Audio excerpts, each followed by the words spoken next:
Perhatian, PDKT online akan dimulai beberapa saat lagi. Mari siapkan hati kita untuk memuji dan menyembah Tuhan. Shalom, Sobat DC Ministry yang dikasihi oleh Tuhan. Puji syukur kepada Tuhan kalau kita ada sebagaimana hari ini kita ada, itu semua karena kebaikan Tuhan. Saya rindu dan terus berdoa biar setiap kita yang mendengar PDKT online ini, dimanapun saudara berada, boleh menerima jamahan dan kasih setianya untuk selalu hidup dan berjalan sesuai dengan kehendak dan rencananya. Mari segenap kita yang rindu untuk masuk hadirat Tuhan lebih lagi, kita bersama bernyanyi, Bapa, Engkau sungguh baik.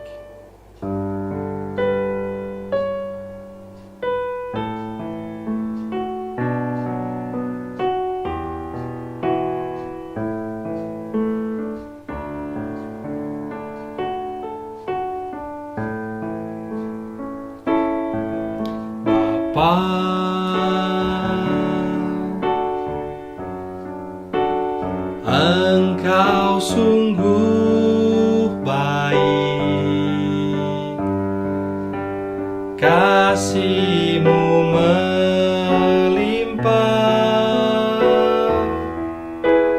di hidupku.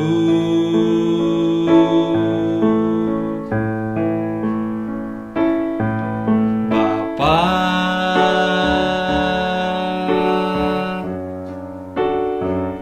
berterima kasih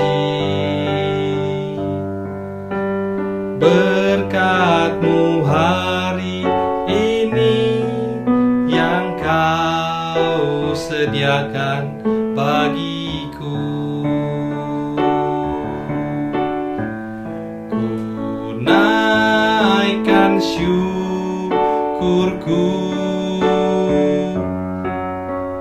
buat hari yang Kau beri, tak habis-habisnya kasih dan rahmat-Mu, selalu baru dan tak pernah terlambat pertolongan-Mu, besar setia-Mu di sepanjang hidupku. Besar setia-Mu, besar setia-Mu, besar setia-Mu di sepanjang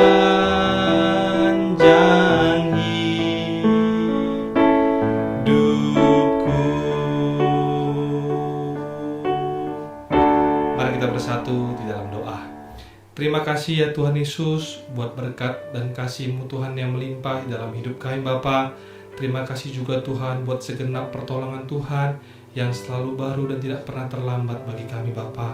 Ya Tuhan Yesus, sebentar lagi kami akan memasuk hadirat-Mu lebih dalam lagi Bapa.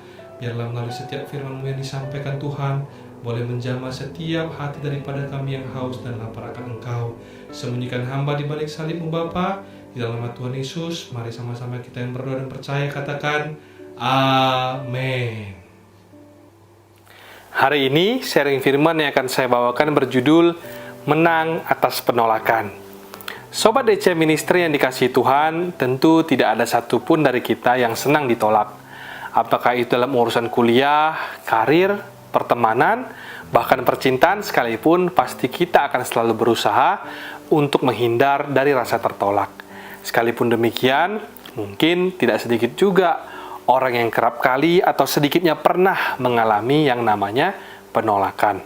Bahkan beberapa kisah orang-orang sukses, di awal-awal perjuangan mereka, banyak sekali yang mengalami penolakan, bahkan sampai ribuan kali sebelum mereka berhasil seperti sekarang-sekarang ini. Rasa tertolak itu dapat muncul di saat seseorang terlalu menaruh ekspektasi terhadap apa yang diutarakan ataupun dilakukan. Nah, oleh sebab itu, apa yang mau kita sharingkan hari ini adalah tentang bagaimana kita bisa menang atas penolakan. Sehingga rasa tertolak ini tidak malahan membuat kita menjadi down atau bahkan menjadi depresi, tapi justru membuat kita bisa melihat kemuliaan Tuhan melalui proses demi proses yang kita hadapi. Janganlah terlalu menghiraukan perlakuan orang terhadap dirimu. Yang penting, kita cukup melakukan apa yang menjadi bagian kita. Sebab nasib kita tidak berada di tangan manusia, namun berada di tangan Tuhan. Janganlah kita terlalu khawatir apabila orang menolak bahkan sampai menganiaya kita. Selama Tuhan Yesus beserta, apapun masalah yang kita hadapi, pasti akan berujung kepada kemenangan. Amin. Sebelum kita lanjutkan, mari kita baca terlebih dahulu cerita Lea di dalam Kejadian 29 ayat 31-35, demikian firman Tuhan. Kita mulai dari ayat 31, ketika Tuhan melihat bahwa Lea tidak dicintai, dibukanyalah kandungannya tetapi Rahel mandul. Lea mengandung lalu melahirkan seorang anak laki-laki dan menamainya Ruben, sebab katanya, sesungguhnya Tuhan telah memperhatikan kesengsaraanku. Sekarang tentulah aku akan dicintai oleh suamiku. Ayat 33, mengandung pulalah ia, lalu melahirkan seorang anak laki-laki, maka ia berkata, sesungguhnya Tuhan telah mendengar bahwa aku tidak dicintai, lalu diberikannya pula anak ini kepadaku. Maka ia menamai anak itu Simeon. Dan ayat 34, mengandung pulalah ia, lalu melahirkan seorang anak laki-laki, maka ia berkata, sekali ini suamiku akan lebih erat kepadaku, karena aku telah melahirkan 3 anak laki-laki baginya. Itulah sebabnya ia menamai anak itu Lewi. Dan ayat 35, mengandung pulalah ia, lalu melahirkan seorang anak laki-laki, maka ia berkata, sekali ini aku akan bersyukur kepada Tuhan. Itulah sebabnya ia menamai anak itu Yehuda. Dan sesudah itu ia tidak melahirkan lagi. Dari ayat 31 yang kita baca tadi diceritakan di sana bahwa Lea tidak dicintai oleh suaminya Yakub. Pada ayat-ayat sebelumnya diceritakan bahwa Lea dan Rahel adalah kakak beradik, anak-anak perempuan dari Laban. Pada awalnya, Yakub yang bekerja pada Laban berusaha untuk memperistri Rahel, adiknya Lea, dengan bekerja mengabdi pada Laban selama 7 tahun.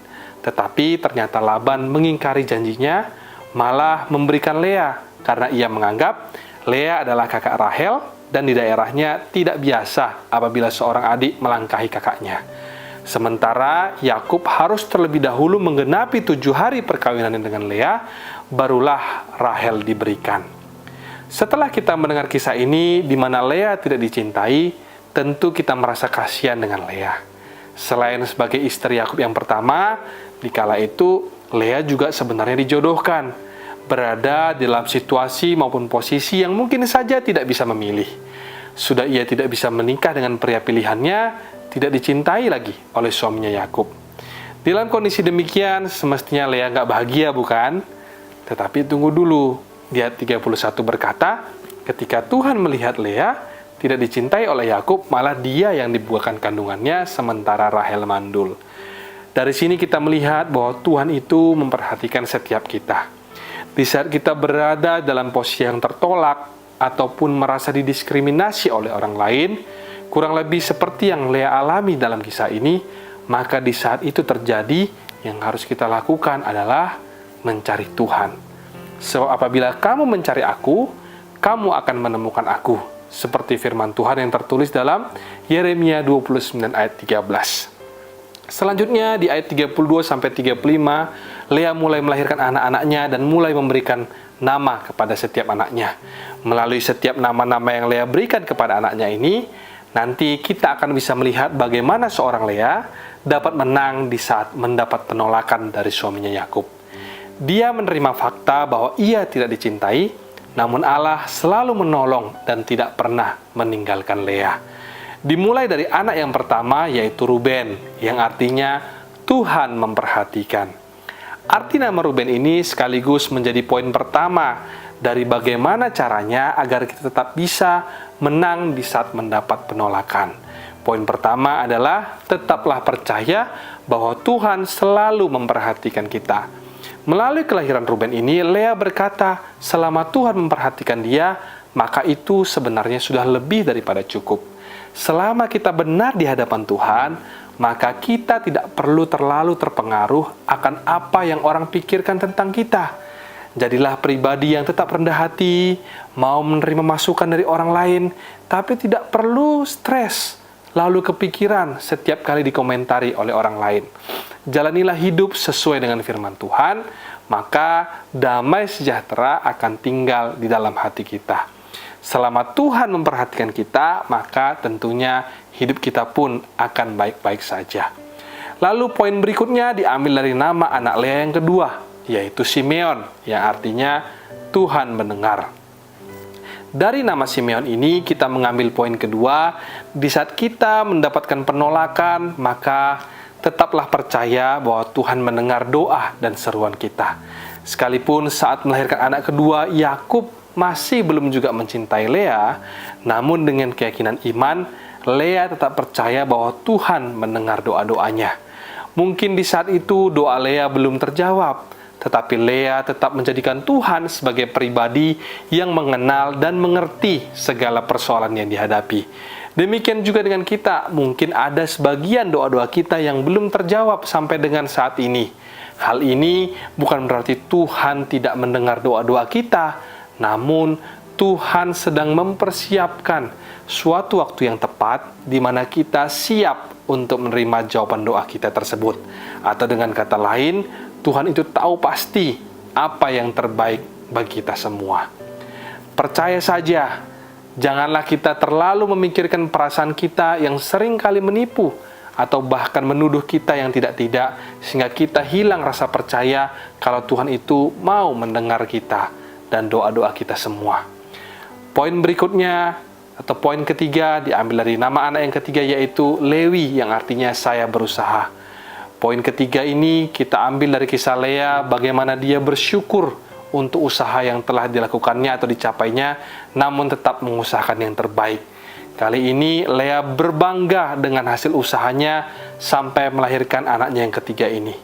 Mungkin demikian juga dengan kita, di mana hasil usaha kita belum menunjukkan hasil yang memuaskan. Karena di saat Lewi lahir pun, Yakub masih belum juga berubah seperti yang Lea harapkan. Namun, janganlah kita lekas-lekas untuk frustasi. Berbanggalah dengan usaha yang telah kita lakukan sampai dengan saat ini. Tanamkan di dalam diri kita bahwa segala sesuatu yang besar itu kerap kali dimulai dari proses yang panjang dan tidak mudah pula. Alias tidak ada yang instan. Mari kita jadikan hasil yang belum maksimal tadi sebagai motivasi ke depan untuk melakukan hal yang lebih baik, bahkan yang terbaik.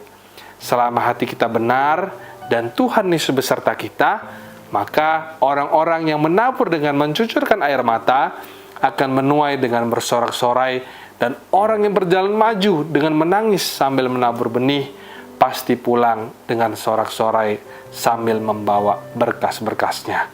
Seperti yang dinyatakan pada Mazmur 126 ayat 5-6.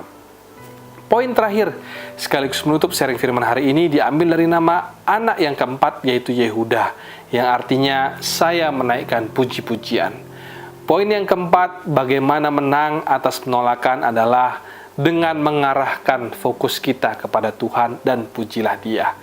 Ketika Yehuda lahir, Lea memuji Tuhan dan mengalami kemenangan di dalam hatinya. Lea menjadi pribadi yang tidak lagi fokus kepada masalah ataupun penolakan yang dia alami dari suaminya Yakub. Namun fokusnya sudah diarahkan kepada Tuhan.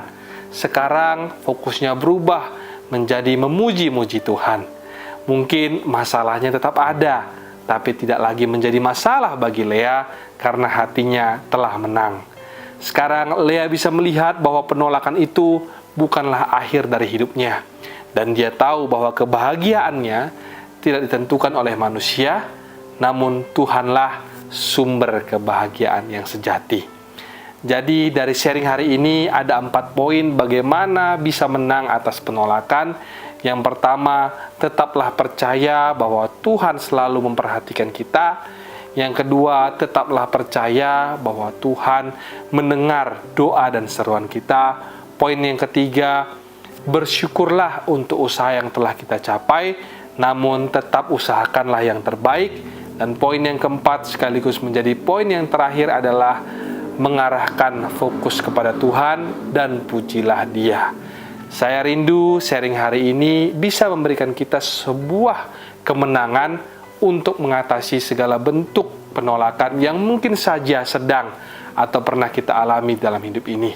Saya juga terlebih lagi rindu agar kita semua bisa melepaskan pengampunan dan tidak menyimpan kepahitan kepada siapapun yang pernah menolak kita. Demikian sharing firman Tuhan pada hari ini. Tuhan Yesus memberkati. Sebelum kita menutup perjumpaan kita pada hari ini, mari kita bersama bernyanyi lagu Lekat Dalam Hatimu.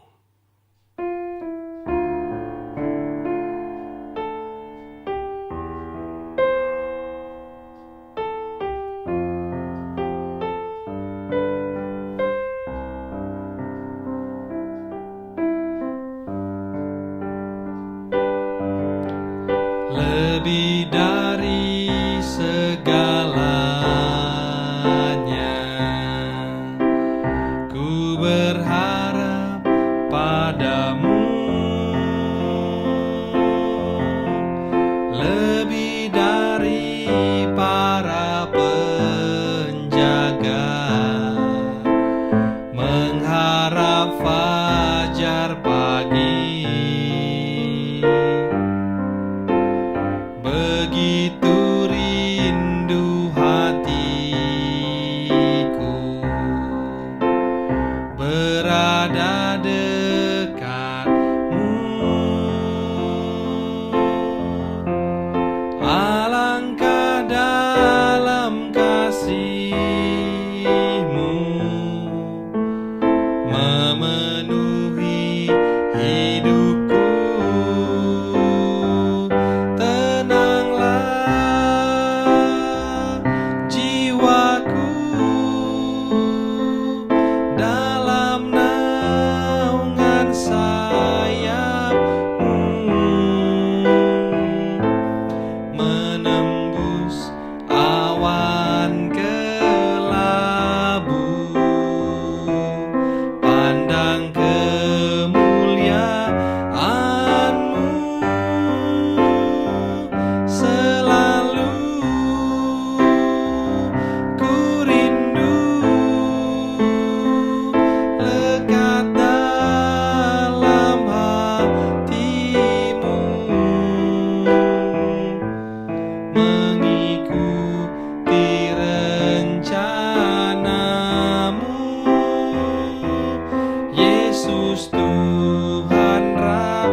bersatu di dalam doa. Terima kasih Tuhan Yesus buat firman-Mu Bapa. Biarlah setiap firman yang boleh kami dengar senantiasa boleh memberikan kekuatan kepada kami untuk selalu memandang Tuhan di dalam setiap pergumulan maupun persoalan dalam hidup kami. Bahkan di saat kami tertolak sekalipun, biarlah hati kami tetap senantiasa memuji dan bersyukur kepada Engkau, sebab kami yakin dan percaya Tuhan turut bekerja mendatangkan segala kebaikan di dalam persoalan maupun pergumulan dalam hidup kami Bapa. Kami terus berdoa untuk setiap teman, saudara maupun kerabat kami yang hari ini masih menghadapi pergumulan maupun persoalan. Biarlah kiranya Tuhan yang memberikan kekuatan dan pengharapan kepada mereka. Tuhan yang senantiasa menjamah hati mereka Bapa, sehingga mereka tetap terus berharap kepada Engkau. Sampai tiba nanti saatnya Tuhan, mereka boleh mengalami pemulihan, boleh mengalami mujizat di dalam hidup mereka. Terima kasih Tuhan Yesus. Mari bersama kita angkat tangan untuk yang berkat daripada Tuhan.